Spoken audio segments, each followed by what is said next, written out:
From our Toronto studios, this is the Muslim News on Muslim Network TV. Assalamu alaikum, I'm Aylia Batool. CAIR reports sharp rise in attacks on U.S. mosques. This and more on today's show, so stay tuned. President Donald Trump's approval rating has dropped to its lowest level yet. A new Quinnipiac University poll shows growing public opposition to Trump's presidency and the U.S. military campaign against Iran. 58% of registered voters disapprove of Trump's performance. Only 32% approve. 6 in 10 Americans also oppose U.S. military action against Iran.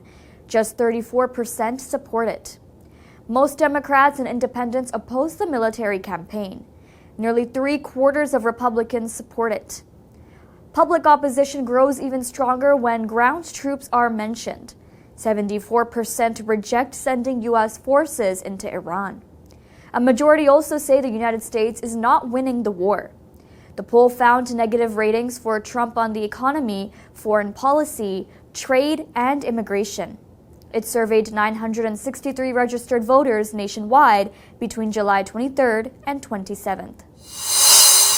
The U.S. has launched a new wave of airstrikes on Iran. The attacks came after Washington accused Tehran of attempting to strike U.S. forces in the Middle East. U.S. Central Command said the operation was a powerful response and confirmed the strikes began Wednesday evening. President Donald Trump earlier warned Iran of a very hard response after a drone hit a U.S.-owned LNG tanker in Egypt. Iranian media reported U.S. strikes on Qasem Island, where a couple and their 2-year-old child were killed. Iran said 3 Revolutionary Guard or IRGC members were also killed in a missile strike in Zanjan province. The IRGC claimed it intercepted a hostile drone over the city of Bandar Imam Khomeini. It later fired ballistic missiles at Jordan's Al-Azraq air base. The base hosts U.S. F-35 fighter jets. Meanwhile, Oman is continuing diplomatic contacts with Tehran over the Strait of Hormuz.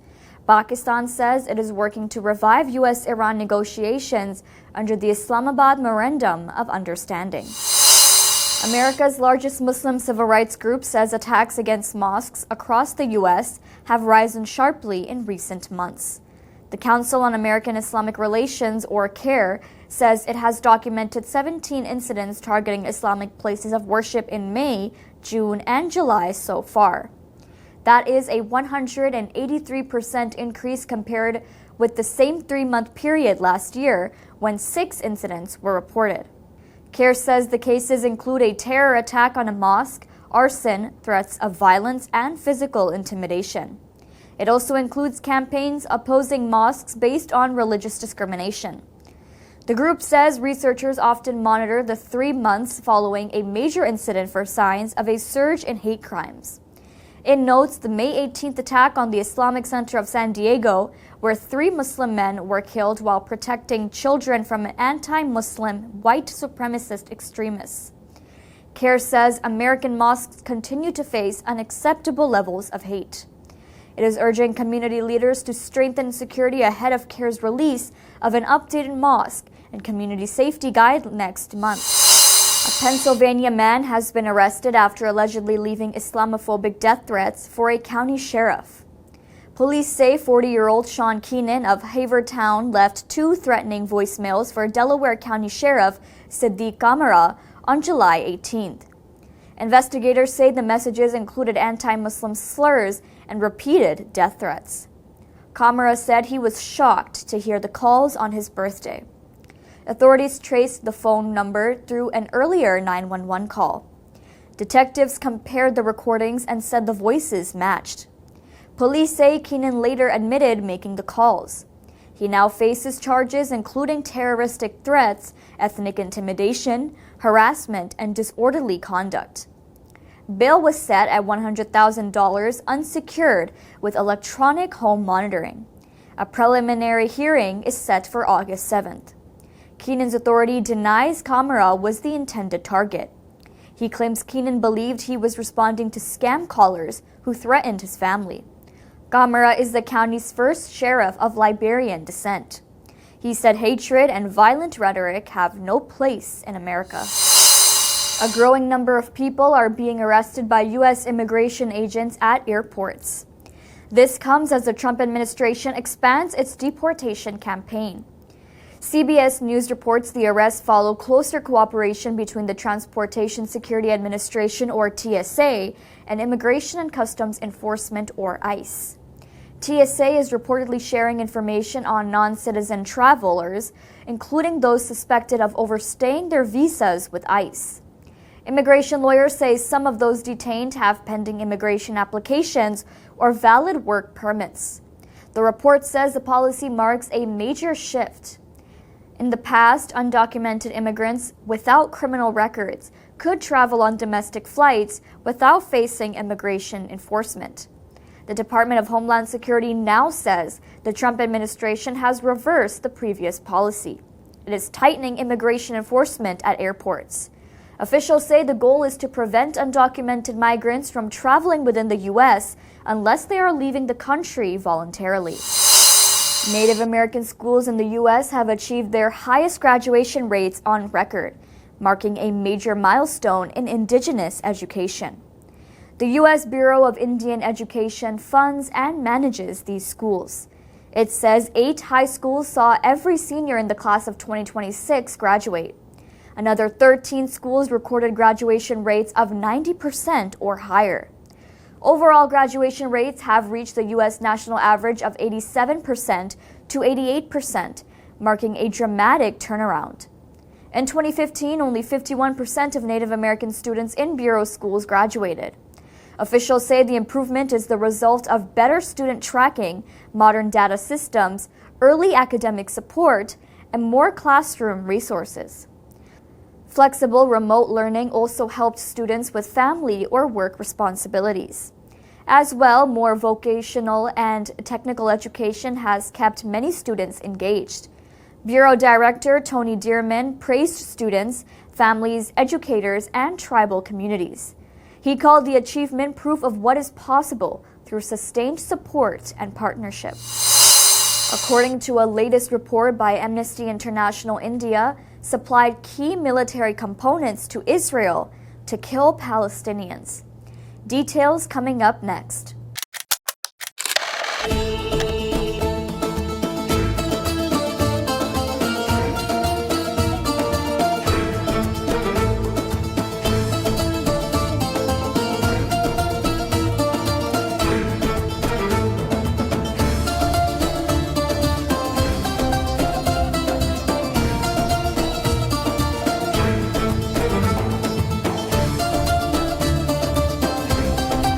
Such activities can facilitate interaction between Turkish community and the larger American society.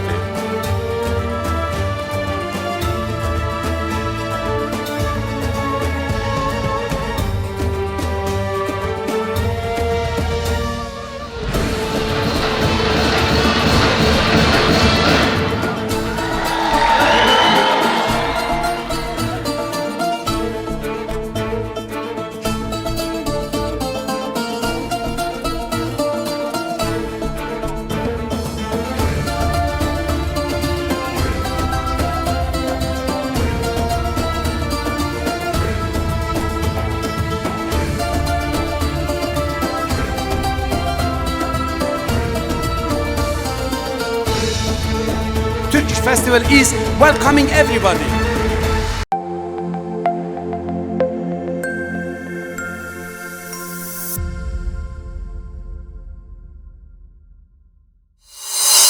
Israeli Prime Minister Benjamin Netanyahu has proposed replacing direct U.S. military aid with a long-term defense partnership pact.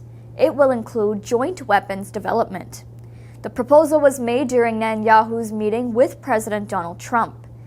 Israel's public broadcaster CAIR reports that Netanyahu suggested phasing out direct U.S. military assistance over the next 10 years.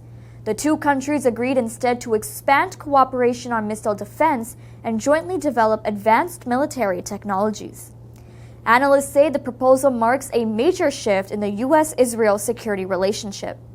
Netanyahu has repeatedly said Israel should gradually end its dependence on American military funding while preserving close strategic ties. Israel is the largest recipient of U.S. foreign assistance since World War II. The current $38 billion of U.S. aid package runs through 2028 and includes military grants and funding for joint missile defense programs. The White House has not commented on the report. Netanyahu and Trump also discussed Iran, Palestine, and other regional security issues during their 90-minute meeting. Israel killed 6 Palestinians and injured 25 others in overnight airstrikes across Gaza. The latest attacks come despite the ceasefire that has been in place since October 2025. An Israeli airstrike hit a residential building in Gaza City's Shati refugee camp. Witnesses said residents received an evacuation warning shortly before 2 missiles struck the multi-story building. 7 Palestinians were injured in the attack. Israel destroyed the building, damaged dozens of nearby homes, and a fire broke out before civil defense teams brought it under control. Local media also report that 3 members of the Al-Balawi family, including a young girl, were killed when an Israeli helicopter struck a tent sheltering displaced people in western Khan Yunis. Palestinian authorities say Israel has killed more than 1,200 Palestinians and injured nearly 4,000 in attacks since the October 2025 ceasefire. Israel's genocide in Gaza has killed more than 73,335 people and injured 174,052 others since October 2023. Thousands more are missing and presumed dead under the rubble. 14 Arab and Palestinian organizations have issued an urgent appeal to protect occupied Jerusalem and Al-Aqsa Mosque. They say Israel has sharply escalated its hostile actions in the holy city. The groups warn that Al-Aqsa Mosque, Jerusalem's Palestinian residents, and the city's Arab, Islamic, and Christian identities are under growing threat. They say Israeli settlers are making repeated incursions into the Al-Aqsa compound under Israeli military protection. The appeal also points to attacks on worshippers. It says Israel is targeting mosques, guards, and religious leaders. It is also restricting freedom of worship and forcing displacement. Israeli excavations are also taking place around the old city. They warn these measures are aimed at changing the historic status of Jerusalem and Al-Aqsa Mosque. The organizations say words of condemnation are no longer enough. They are calling for urgent international political and legal action. They have also urged Jordan to lead diplomatic efforts to protect the city's Islamic and Christian holy sites and preserve Jerusalem's historic character. A new Amnesty International investigation says India supplied thousands of military shipments to help Israel sustain its genocide in Gaza. The report says it traced 2,596 military-related shipments from India to Israeli defense companies after October 2023, when the genocide began. This includes hundreds of thousands of weapons and ammunition components. The 42-page investigation says it reconstructed the supply chain using customs declarations, shipping manifests, export records, and corporate filings. Amnesty says the shipments were sent between October 2023 and November 2025. The report says India exported 390,516 military-grade small arms components. It also sent 564,970 explosive ordnance parts and 298 military vehicle components to Israel. Amnesty says these items entered the supply chains of Elbit Systems, Israel Aerospace Industries, and Rafael Advanced Defense Systems. They are Israel's largest defense companies. The report also points to 2 incidents that drew international attention. In May 2024, Spanish dock workers refused to unload a ship carrying a military cargo from the Indian city of Chennai to Israel. A month later, missile fragments marked Made in India were found after an Israeli strike on a UN school sheltering displaced Palestinians in Gaza. 33 people were killed at the school. Amnesty names Indian state-owned and private defense companies as well as Indo-Israeli joint ventures in the supply chain. It argues that India has become an increasingly important manufacturing partner supporting Israel's wartime defense productions. Indian Prime Minister Narendra Modi has taken relations with Israel to a new level. He supervised the massacre of Muslims in the state of Gujarat in 2002. He had then recently become Chief Minister of Gujarat. Due to these massacres, the U.S. barred him from entering the country in 2005. The U.S. repeatedly denied Modi a visa until 2014, when he became Prime Minister.